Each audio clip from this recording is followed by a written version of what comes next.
In just 4 minutes, 228 people lost their lives by falling from nearly 39,000-foot height. This is the story of Flight 447 flying from Rio to Paris.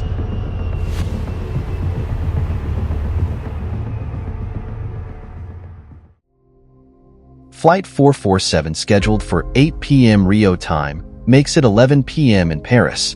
The crew had to fly through the night for their home, and landing was scheduled on 1st of June. And the fact is, pilots had to fly during the window of circadian low, 2 a.m. to 6 a.m., which is a time of night when the human body cannot stay fully alert. The flight was scheduled for almost 12 hours and 45 minutes with 3 pilots, adding 1 extra pilot, which allows a scheduled rest for each pilot during the flight. Among pilots, there were 2 first officers and 1 captain. The captain of Flight 447 was 58 years old Marc Dubois, with flying experience of around 11,000 hours, in which 1,747 hours was flying as Captain A330. The first officer was 32 years old Bonan Pierre Cedric, with the least experience of 3,000 hours of flying, in which 807 hours was on the A330. The third pilot, who was also a relief pilot, was 37 years old David Robert. He has total flying experience of 6,500 hours, in which almost 4,500 hours were on A330, making him the most experienced pilot of A330. According to the pre-flight documentation, the weather was fine for departure and landing in Paris. But during the flight, it was a bit more complicated, since the flight would be crossing the area of the Atlantic known as Intertropical Convergence Zone. In this zone, the winds can force humid air from the surface of the sea upwards, which can cause powerful thunderstorms which can reach up to 60,000 FTS, which means the aircraft flying through this Atlantic zone might have to fly through these thunderstorm clouds. Pilots need to be very careful when navigating around small water droplets formed as a result of these thunderstorms, which are quite severe and harder to see on aircraft weather radar. Pilots took precautions by carrying extra fuel to navigate through the storms if encountered. Also, they had briefed the 9 cabin crew members about the turbulence caused by the storms and the effect that will affect their service. Before diving into the ITCZ and the thunderstorm that flight had encountered, we might need to understand the behavior of water up in the clouds, which is complicated.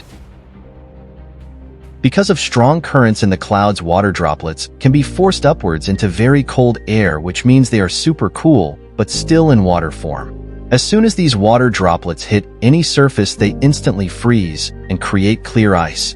Sometimes these water droplets collide with snowflakes, causing soft ice crystals hard enough to be heard while hitting the plane during the flight.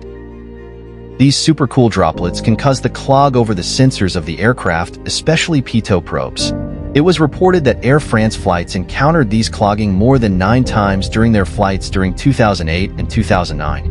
And these reports were shared with all the Air France pilots, along with measures on how to recognize and deal with these situations. The aircraft that pilots were going to operate was a new Airbus A330-203, registered as FGZCB. It's impossible to tell what happened to flight without knowing the general facts about flying an aircraft. The pilots need to determine the accurate amount of wind passing over the aircraft's wings. To this, they use a sensor called pitot tubes situated below the cockpit at the front of the aircraft. These pitot tubes have holes in front where the air enters, and the pressure of air measures inside of these tubes. To find the air speed, the static port pressures are also measured. The important factor here is the static port pressure must be accurately reported to the aircraft data system depending on the fling speed of the plane. Now, due to clogging of ice crystals on these sensors like pitot tubes, Air France started upgrading these pitot tubes in Airbus A330 just 1 month prior to departure of Flight 447. This aircraft was scheduled for maintenance on arrival in Paris after this flight. But this was not a major issue, as Air France pilots had been given the training of how to tackle unreliable airspeed and weather. During the practice exercise, the Air France flying crew had practiced the autopilot was not disconnected, and there were no warning signs in the cockpit about the failure. The pilots need to use memory items, meaning safety measures that need to be done straight away from memory of the pilots.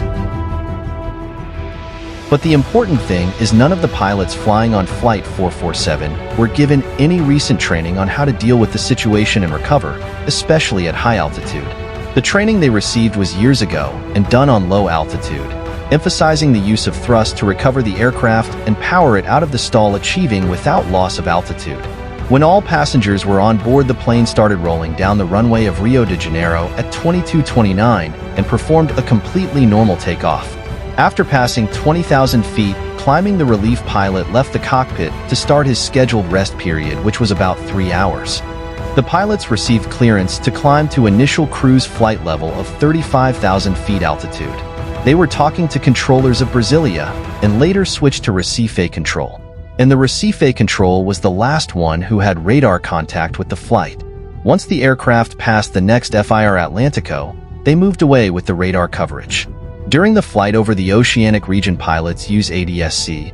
A system uses automatic reports sent by the aircraft via satellite to update the position over ATC. But due to technical formatting errors, pilots could not log into this system.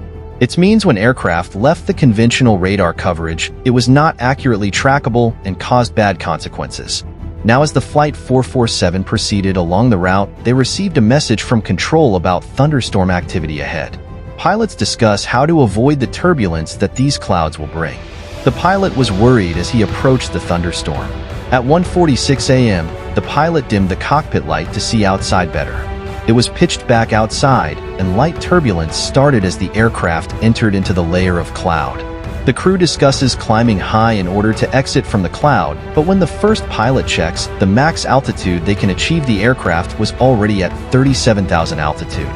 Both pilots think it is not a good idea to be at maximum altitude if the turbulence gets worse. This was a good time to discuss another opportunity which is going to be very important soon. As an aircraft sit at maximum altitude, the air becomes thinner outside. So depending on aircraft weight and outside temperature, it's impossible for an aircraft to climb further height as the engine would not produce enough thrust to climb high.